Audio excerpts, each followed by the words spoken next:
For nearly a century, the name Albert Einstein has been synonymous with genius. Even children know it.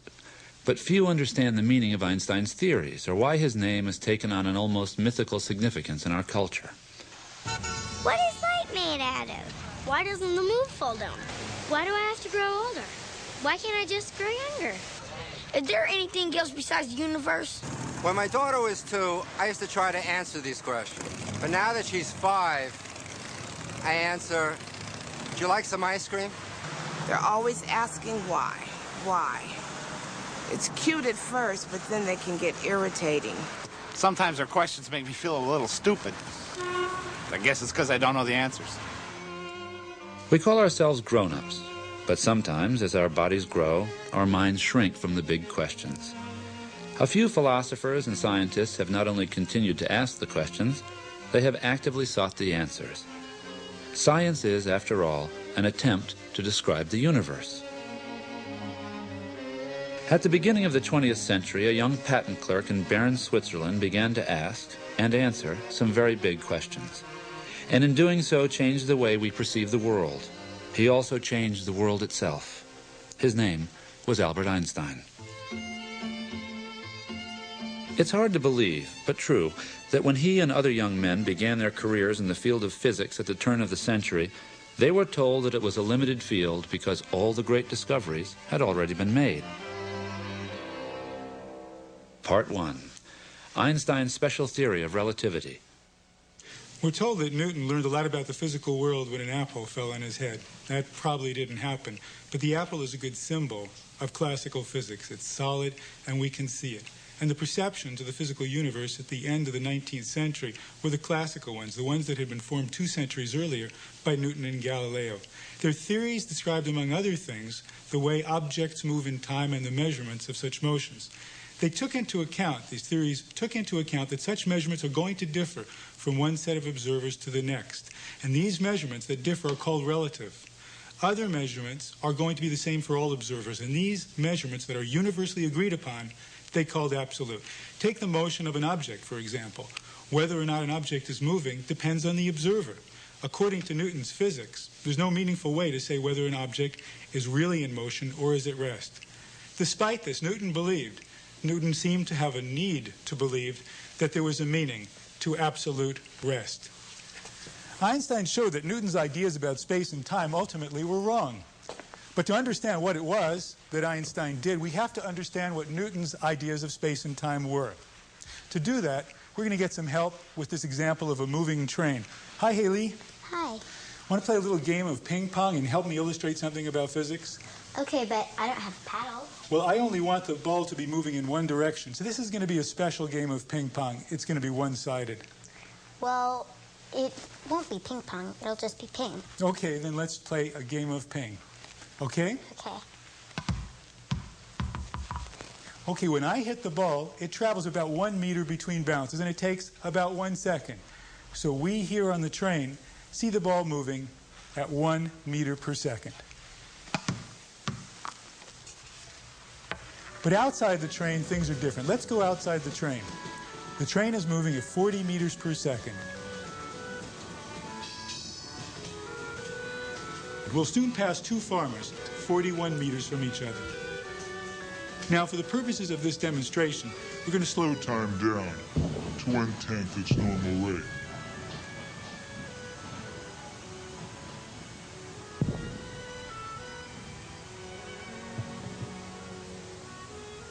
To a system of observers on the ground, the ball travels 41 meters between bounces. The distance between these 2 events is relative. It's different for me and for them.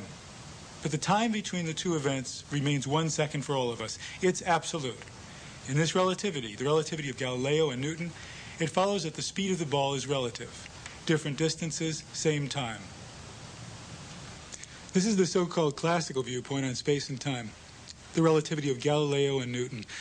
The 17th century theory was still taken to be the last word in relativity at the beginning of the 20th century. And there were 2 reasons for its longevity. First, it worked pretty well. It gave predictions that were in agreement with the most precise measurements that could be made. Second, it just had to work. It was, after all, obvious that speeds were related the way they were in our example of ping pong balls moving in trains. But a problem. an embarrassment arose at the end of the 19th century. It was a problem of electromagnetic waves, waves which, depending on the wavelength, we call radio waves or infrared radiation or ultraviolet rays, or most often light. It was well known that light was a wave. It had all the behaviors associated with a wave. Of course, waves must be waves in something. At the seashore, we see waves that are motions in water. When we hear the cry of seagulls, we're receiving sound waves that are motions in air. Physicists invented something which had, as its only job, to be the thing that light was a wave in. They gave it the big fancy name, the luminiferous ether. It was something that had never been observed before, and as it turned out, something that never would be observed. It was supposed to be for light, what water is for ocean waves, what air is for sound waves. If the Earth was moving through this ether, light should travel at different speeds when aimed in different directions. The American physicists Michelson and Morley, early in this century, carefully measured the speed of light sent in all directions, and they found it was always the same. Could this mean that the Earth happened to be sitting still in the ether? This was ruled out by other experiments, and the world of science was left in chaos.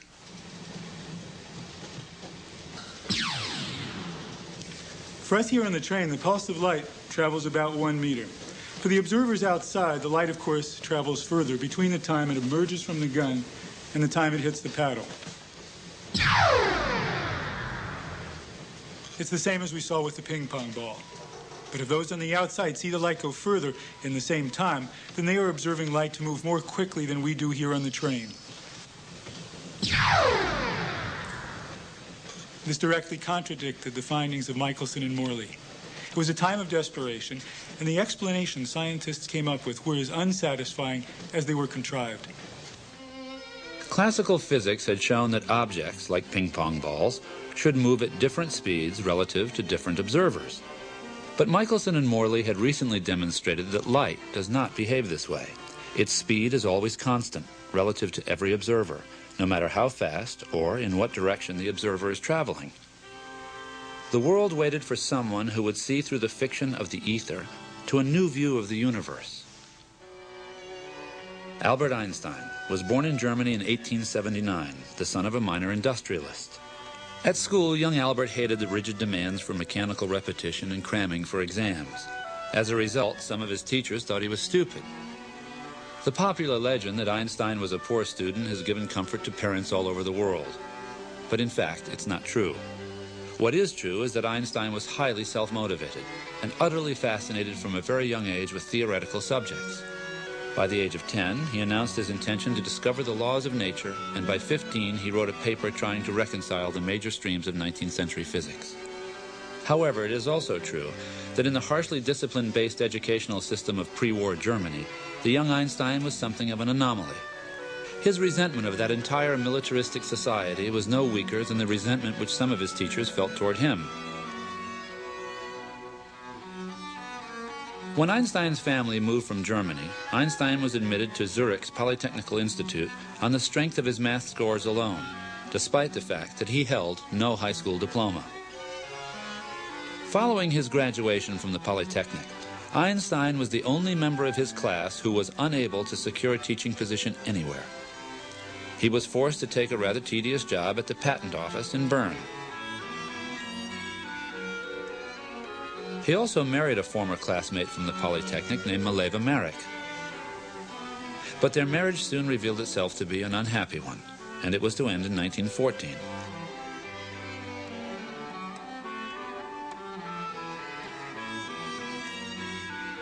While he was employed at the patent office in Bern, he formed deep friendships which would last the rest of his life.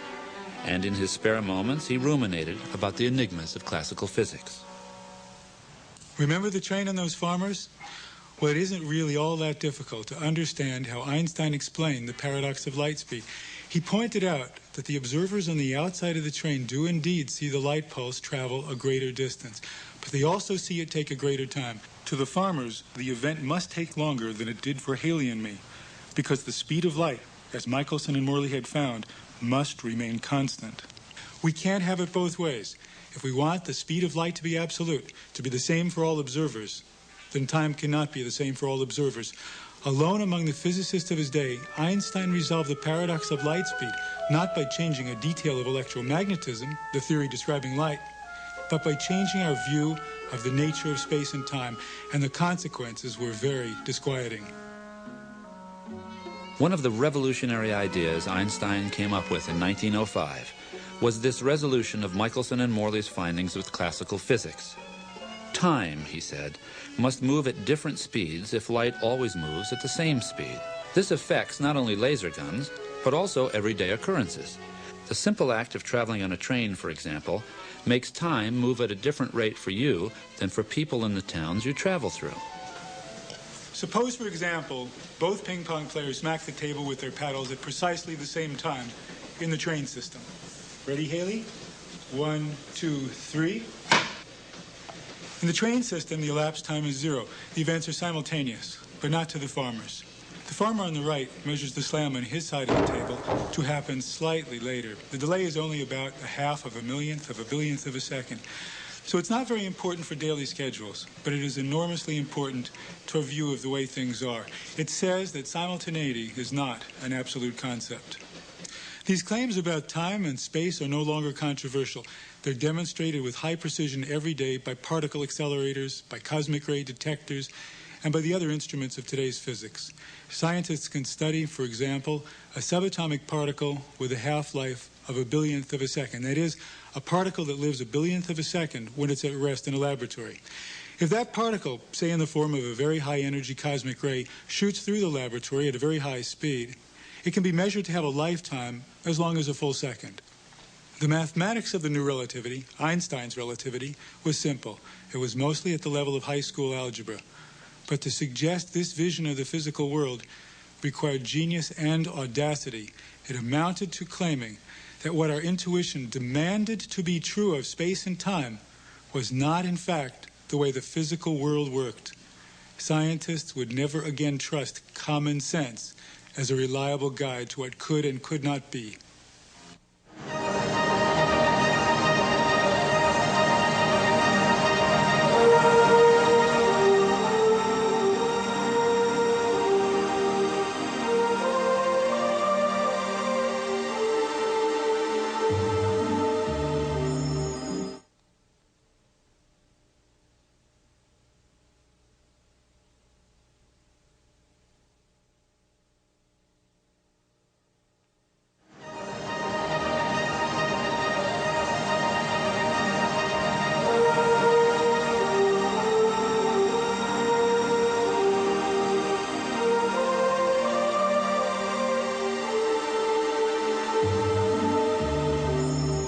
Common sense says that time is the same for everyone, everywhere.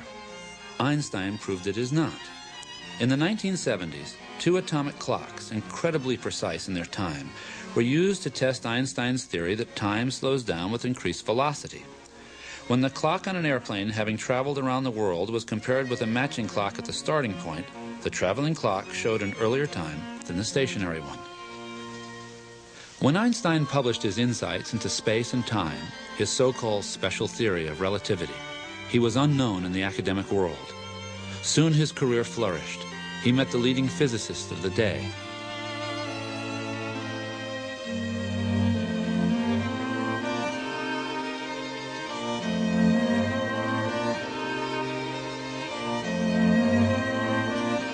Albert Einstein was not your usual scientist. Instead of performing experiments and evolving theories to explain the experiments, Einstein examined the world through his thoughts alone, much in the manner of Plato or Socrates. While Einstein was developing the special theory of relativity, another great thinker, Henri Poincaré, was thinking in a very different way along very similar lines. Einstein's theory of relativity was the first new scientific idea quickly circulated in the 20th century world of expanded communications. The press exploited the most sensational part of Einstein's theory, that time did not exist. For instance, an English newspaper joked that watches and clocks should be discarded. Here in France, a cartoon showed an old lady who said that thanks to Einstein, she had no more worries about wrinkles. Beyond the jokes and the uproar, scientists quietly explored the implications of Einstein's theory and extended them in new directions. One of the new directions came from the work of a Frenchman, Henri Poincaré, like the Dutchman Hendrik Lorentz, had been thinking along similar lines about relativity even before Einstein published his special theory of relativity. Here we can see the date, 1905. Here we can see the mathematical formulas that introduce the concept of four-dimensional space-time. Poincaré's work was later developed by the German mathematician Hermann Minkowski. One way it extended Einstein's thought was to show that beyond the celebrated relative or observer-dependent features of the theory, there was a deeper, absolute, observer-independent structure. According to Einstein's theory, the time of a moving observer appears to slow down relative to an observer at rest, and objects seem to shrink in the direction of their motion.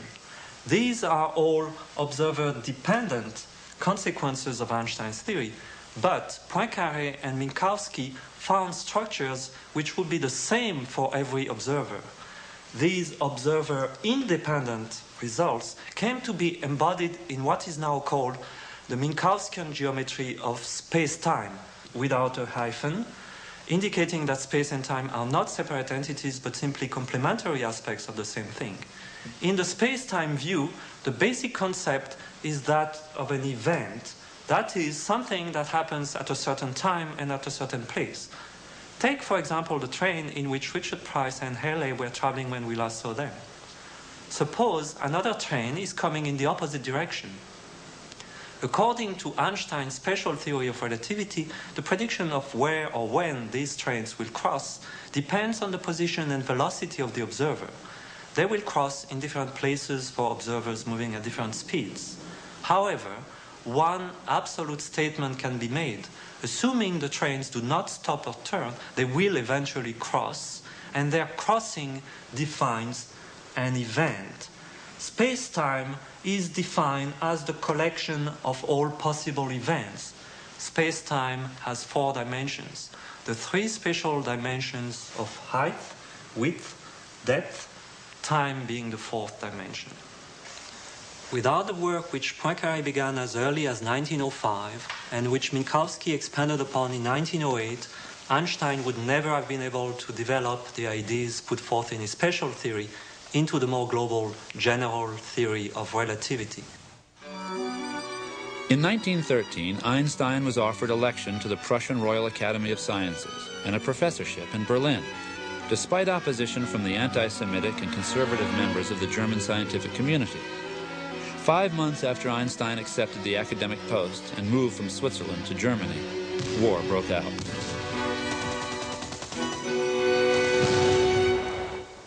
In Germany's patriotic and belligerent climate, the pacifist Einstein campaigned against the fighting. Einstein was often naive about human affairs. After the armistice in 1918 ended World War I, Einstein was convinced that militarism was a dead issue for Germany. His unceasing advocacy of pacifism made many enemies in the German scientific community. Later, Nazis would try to make him a laughingstock, calling the theory of relativity wild Jewish imaginings. He was castigated for his Bolshevism in physics. In 1920, Einstein heard that his cousin, an 8-year-old girl, was disappointed not to have met him.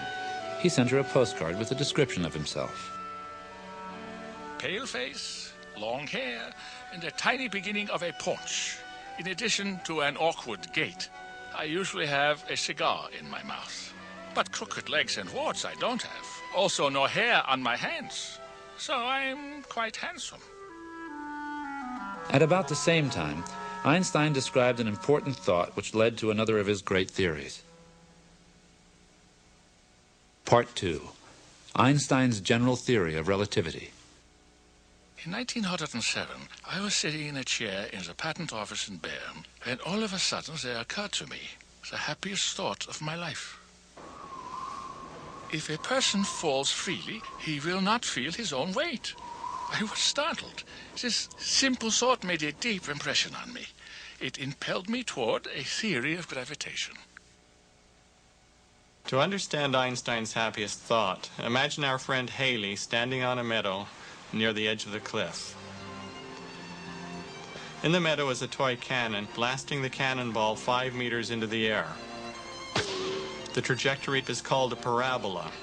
Now, a part of Einstein's happiest thought was his discovery that this trajectory is not really a parabola, it's a straight line. A straight line? That's crazy, you might say. But Einstein's apparent craziness was really a deep insight into nature. Einstein realized that the laws of physics will always look simpler to somebody who is falling than to somebody who stands with feet firmly planted on the ground. In some sense, the laws of physics prefer the viewpoint of a falling observer. They prefer Einstein's viewpoint. Or, to put it another way, nature liked Einstein's way of looking at the universe and not yours or mine. Now, if we can think about physics from a falling viewpoint, we will be led quickly to a much deeper understanding of nature. Imagine Haley back in the meadow. She picks up a window and holds it in front of herself. Are you ready, Haley?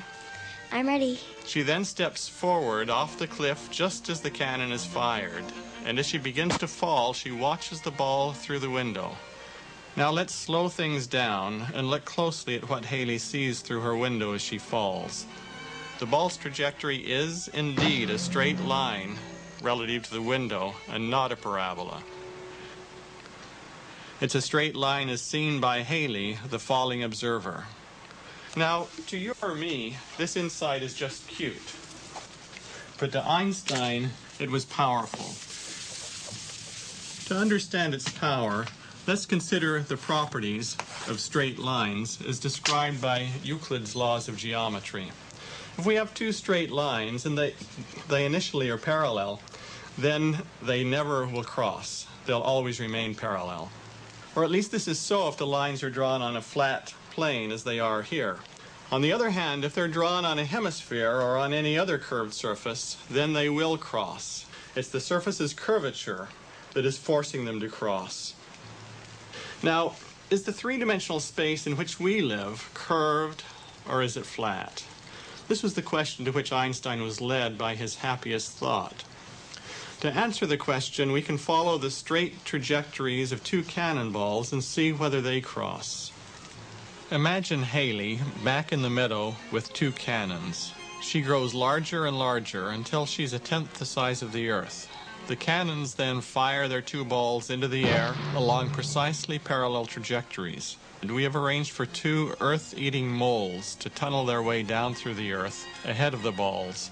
Although the balls initially were moving parallel to each other, they're both pulled by the Earth's gravity toward the Earth's center. And there they collide. Now, it is gravity that makes them collide, according to Newton, but Einstein takes a different view.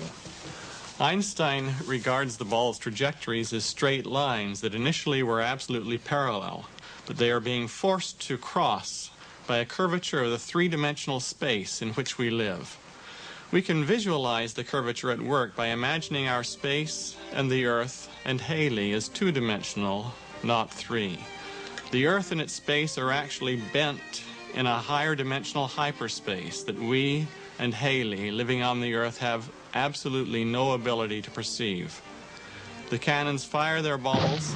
The balls move along straight lines. The lines initially are parallel, but our space's curvature makes them cross. Now, both viewpoints are correct, Newton's and Einstein's. What Newton called gravity, Einstein called the curvature of space. Gravity, in fact, is caused by the curvature of space, Einstein tells us. But actually, I'm cheating a bit when I say this. Really, Einstein regarded space and time as combined into a unified space-time that is absolute. And it is the curvature of this unified space-time that causes gravity. Einstein developed a detailed mathematical theory of gravity based on space-time curvature, a theory that has come to be called the general theory of relativity. When the curvature is gentle, it produces the kind of gravity that we're accustomed to, the gravity that holds us to the surface of the Earth. But when it's strong, the curvature produces new, unexpected things, things of which Newton never dreamed. The curvature produced by all the stars and all the other matter in our universe may close the universe up upon itself, like the surface of a balloon. Einstein's general relativity predicts that the universe was created as a tiny point. and exploded outward, growing larger and larger until it became as we see it today. When a massive star exhausts the fuel that keeps it hot, it implodes to form a black hole in the curvature of space down which things can fall, but out of which nothing can ever come. Now, general relativity tells us a lot about black holes, but it has not yet told us what the bottom of a black hole should look like. Two black holes orbiting around each other should create ripples of curvature that travel outward into the universe, carrying a symphonic image of the holes and of their motion. These ripples are called gravitational waves.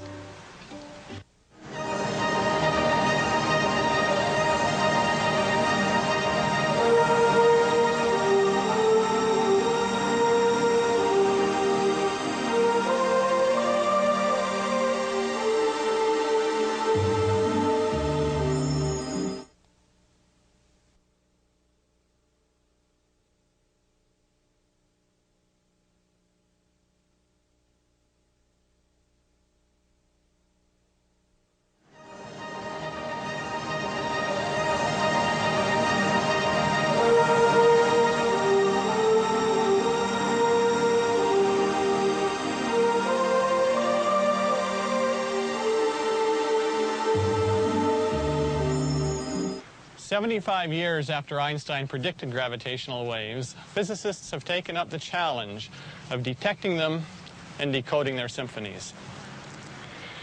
The universe closed on itself, the Big Bang, black holes, gravitational waves. Einstein never dreamed of these concepts in 1915 when he gave the world his general theory of relativity. Nevertheless, they are inevitable, marvelous consequences of his theory." In the midst of World War I, when he published his general theory of relativity, Einstein offered a crucial prediction by which it could be tested. He predicted that when a light ray from a distant star passes near the sun, its straight-line trajectory should be bent by the curvature of space. In 1919, with the war over, a team of British astronomers photographed the sky near the sun during a total solar eclipse. Their photographs verified Einstein's predictions. Starlight is, indeed, deflected by the sun's curved space.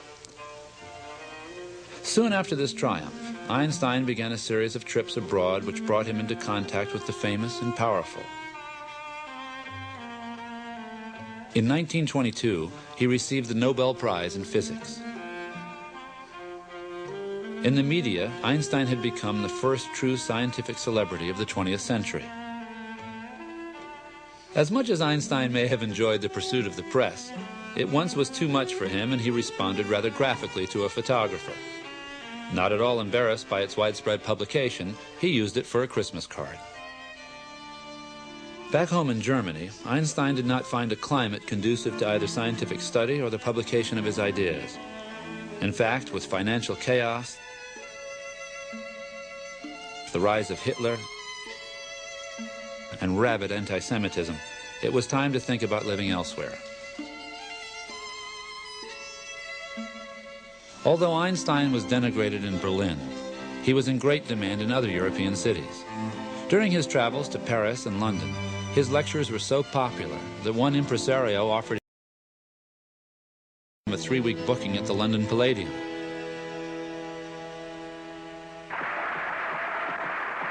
He is seen here with George Bernard Shaw. Ptolemy made a universe which lasted 1,400 years.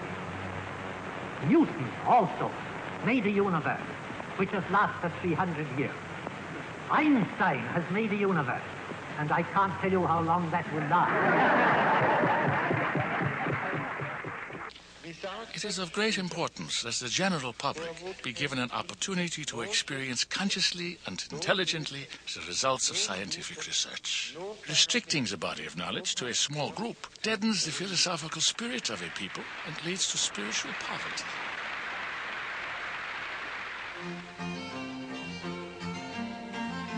Einstein came to America in 1931 with his new wife, Elsa, who would remain by his side throughout her life.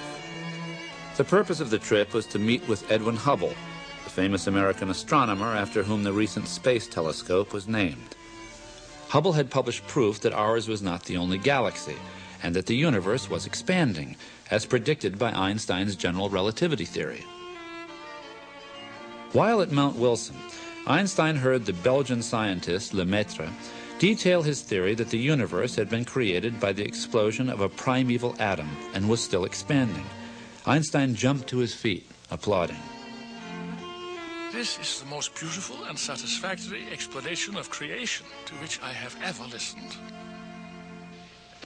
Einstein's public statements once again modestly ignored the scientific importance of the meeting. Die Hochachtung für die bedeutenden Physiker und Astronomen dieses Landes, die in den letzten Jahren der Wissenschaft so bedeutende Fortschritte gebracht haben, habe ich von Europa mitgebracht.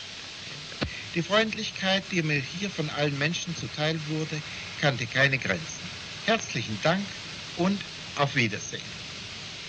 Dr. Einstein and I, through Paramount News, take the opportunity to thank our many friends of the United States for the innumerable kindness they showered on us. We promise you as that if you want us to return, we shall do so soon.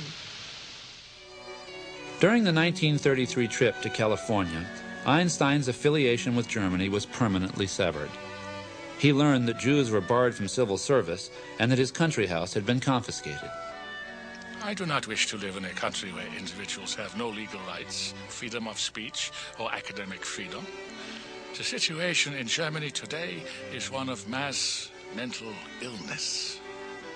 Back in Berlin, a newspaper displayed this headline: "Good news from Einstein. He's not coming back." So Professor Albert Einstein settled at Princeton University's Institute for Advanced Study. The media continued to hound him. He set a lifestyle there that remained unchanged for 20 years. He lived in a simple two-story house, walked to his office, and for relaxation played the violin or went sailing. He rarely traveled, letting the world beat a path to his door in New Jersey. Meanwhile, the scientific world was moving fast in its appreciation of Einstein's genius. Studies in radioactivity and discovery of the existence of the neutron were supportive of Einstein's famous equation, E equals mc squared. 1 kilogram of coal, about 2 pounds, converted entirely to energy, was envisioned to yield 25 billion kilowatt hours of electricity. Uranium, which is a high atomic weight, is radioactive, which means that its mass tends spontaneously to convert to energy.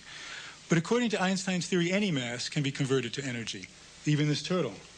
Matter and energy are interchangeable. Indeed, they are two aspects of the same thing. If matter sheds its appearance of having substance, we call it energy. If energy congeals and takes on a different form, we call it matter. A small amount of mass, like our turtle friend, could theoretically be turned into a nuclear weapon if you convert it all to energy. But don't worry, Mr. T. You're not in a convenient form for conversion. No one's figured out how to do it.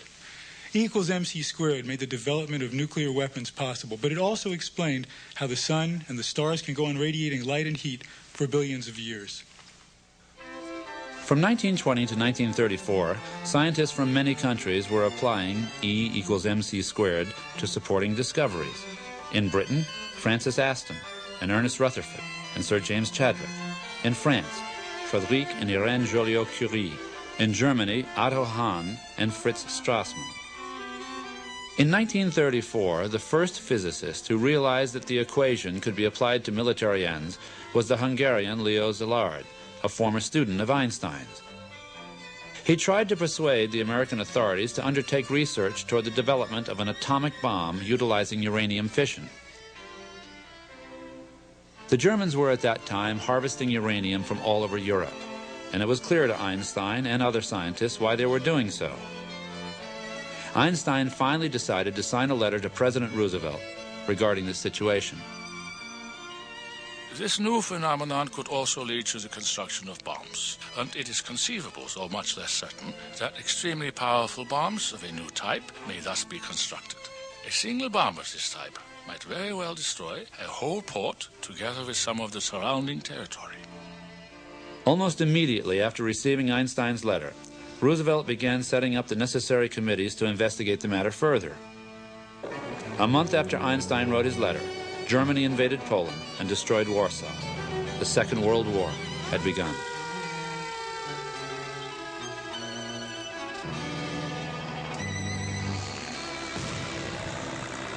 It should be stressed that from childhood, Einstein had been utterly opposed to warfare.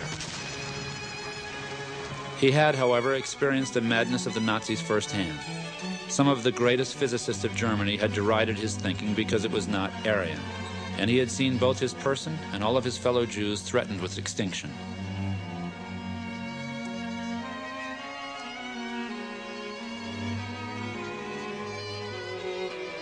Einstein's letter to Roosevelt was an act of despair. Later in the war, Einstein was opposed to the use of the bomb except as an isolated demonstration of its possible horrors. He learned of the explosions over Hiroshima and Nagasaki the way the rest of the world did, over the radio. For Einstein, it was the worst news of his life. He immediately felt responsible for this terrible event.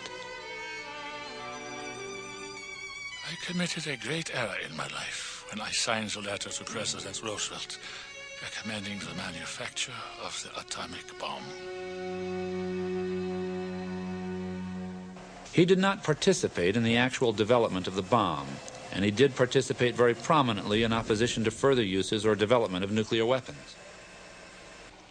We scientists whose tragic destiny has been to help in making the methods of annihilation more gruesome and more effective must consider it our solemn and transcendent duty to do all in our power to prevent these weapons from being used for the brutal purpose for which they are intended. During this last decade of his life, he found himself more and more a public and political figure.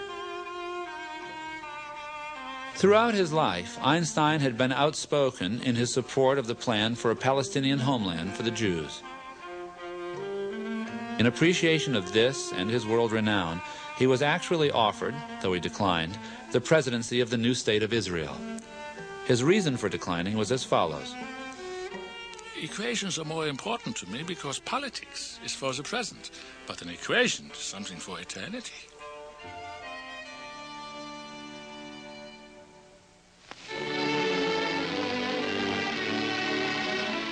Dr. Albert Einstein is dead at 76. A refugee from Hitler's Germany, here at Princeton he was a member for 22 years of the Institute for Advanced Study and recognized as the foremost mathematician and physicist of modern times. Since developing his theory of relativity, Dr. Einstein had been showered with academic honors, including the Nobel Prize and countless other awards the world over. This introduction is typical of the esteem in which he was held for his talents. Albert Einstein, scientist and philosopher, Nobel laureate, loyal son of his people, friend of Israel.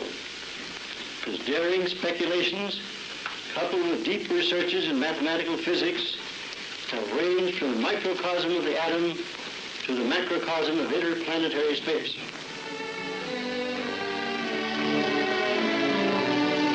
A devoted apostle of peace in the atomic age his calculations helped bring about, Dr. Einstein was a friend of the world's great. Men like India's Prime Minister Nehru were among the leaders and statesmen who considered it an honor to visit him. Shy and retiring personally, his genius has revolutionized man's concept of the universe.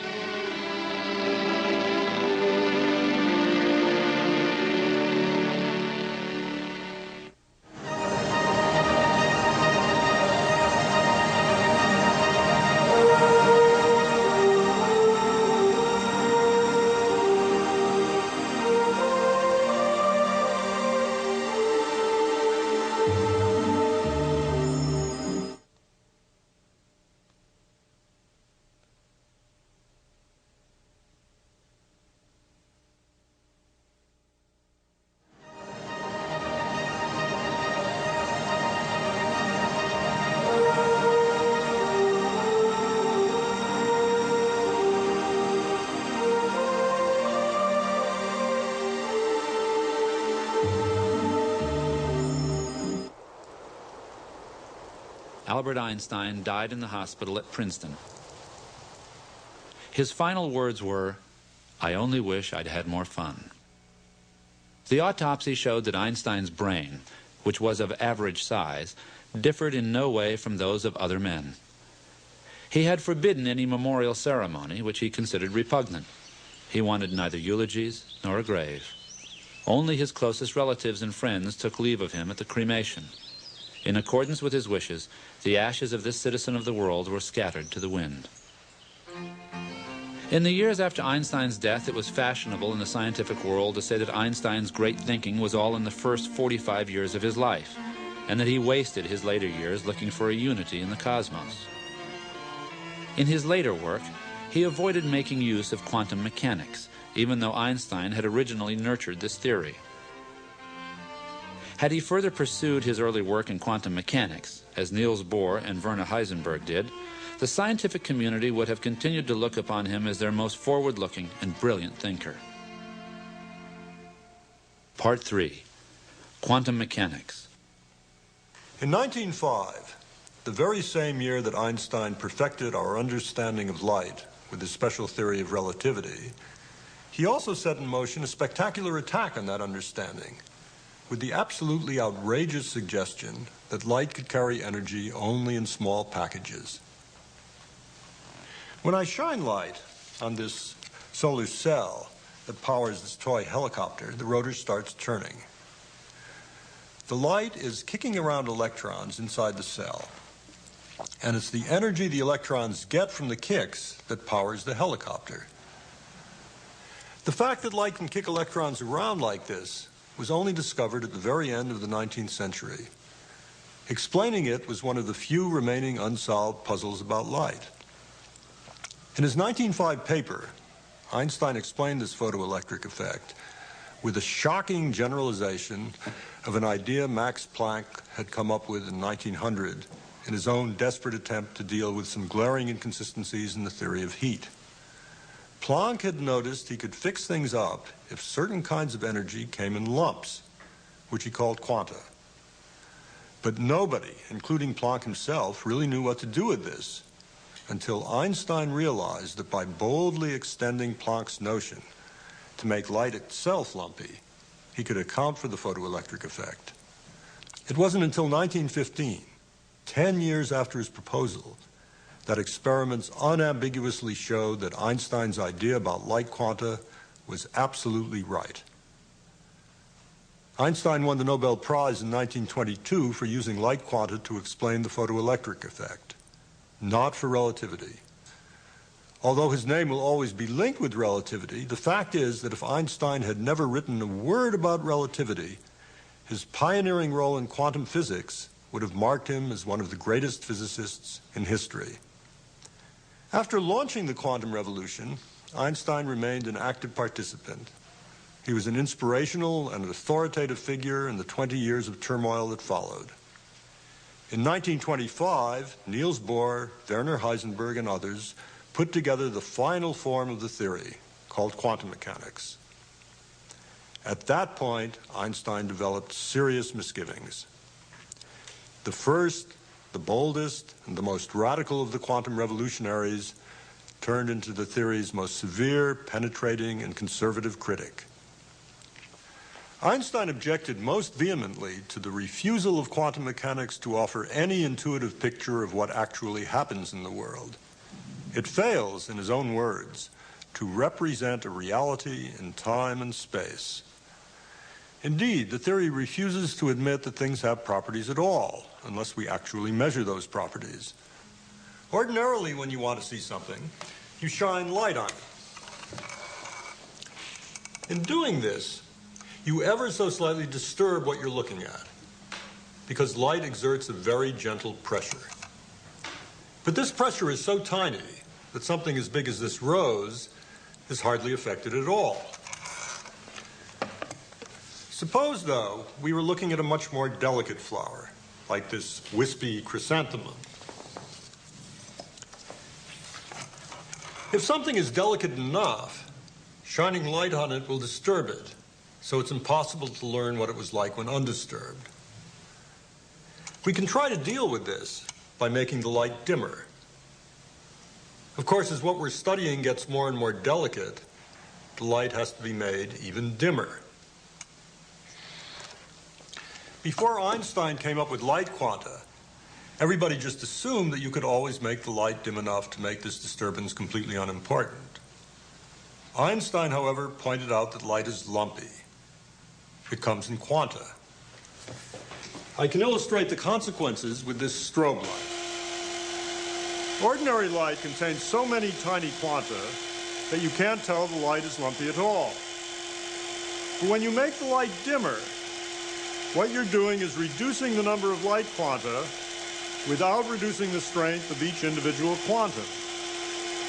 Eventually, you reach a point where the light stops appearing dimmer, and you realize that what's really happening is that the individual quanta are simply coming less and less often. So as the light gets weaker, you don't reduce the disturbance. It just happens less often.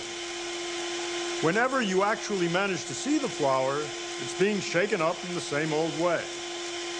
The only way you can be sure not to disturb what you're looking at is to make sure that no quanta hit it at all. And you can only do that by turning off the light completely. But with the light completely off, you can't do any observing at all. So at the atomic level, the mere act of observation unavoidably disturbs the object you're trying to study. You can then legitimately ask whether it really makes sense to say that an object has properties, such as speed, shape, or location, when the only way you can find out about these properties forces the object to change its speed, take on a new shape, or move to a different location. This is the idea behind Heisenberg's famous uncertainty principle. But for a theory to be acceptable to Einstein, it had to describe things that had properties, whether or not we insignificant humans tried to find out what they were. He asked one quantum physicist, "Do you really believe that the moon exists only when you look at it?" Though Einstein may have regarded quantum mechanics as intellectually disreputable, he would surely have agreed that in practical terms, the theory he nurtured and later attacked is successful on a scale unprecedented in the history of science. It underlies microelectronics and microbiology. It's the foundation on which modern chemistry rests. It explains how the stars burn and how the early universe evolved. And although few physicists today would go along with Einstein's philosophical objections to the quantum theory, almost all would agree that bringing general relativity and the quantum together into a harmonious whole is one of the great unfinished tasks of science. Einstein's lifelong search was for order in the universe. His mind sought to penetrate to the very remotest reaches of space and time, to the dawn of creation, to the shape of the universe itself. He pondered the largest, most universal forces and entities: gravity, mass, energy, light, as well as the almost inconceivably insubstantial ones: the quantum, the motions of atoms and molecules, the photoelectric effect. In his mind, science, philosophy, and even religion found a fertile common ground. How much choice did God have in constructing the universe? Today, some 40 years after Einstein's death, other physicists following in his footsteps are beginning to catch glimpses of how the universe began. What came before the Big Bang, they ask, and from tentative marriages of Einstein's general relativity laws with the laws of quantum mechanics, there come tentative answers. There was no before, because before the Big Bang there was no time, and without a concept of time, before makes no sense. That's one of the answers. Time and space were created from something more fundamental near the beginning of the universe, is another answer. But from what? The laws only give hints, and the struggle to understand goes on. It's a struggle that may bring new insights as great as Einstein's, but without the keys that Einstein gave us, there would be no hope ever to understand. If Einstein hadn't discovered the laws of special relativity, then Poincaré or Lorentz would have done so in fairly short order. And if Einstein hadn't laid the foundations for quantum theory, then Bohr or Planck or Heisenberg would have done it within 10 years. But general relativity was different. It was uniquely Einstein's. Without Einstein, the world would have waited for many decades for somebody else to realize that gravity is caused by space-time curvature. Indeed, it was general relativity, above all, that made Einstein famous, and his fame was well-deserved. In the whole history of physics, just two names stand out above all others: Isaac Newton, Albert Einstein, and all the rest were lesser intellects. Albert Einstein dreamed of things that were beyond common experience. His great theories of relativity were illustrated by examples that often dazzled or confounded most people, even many scientists.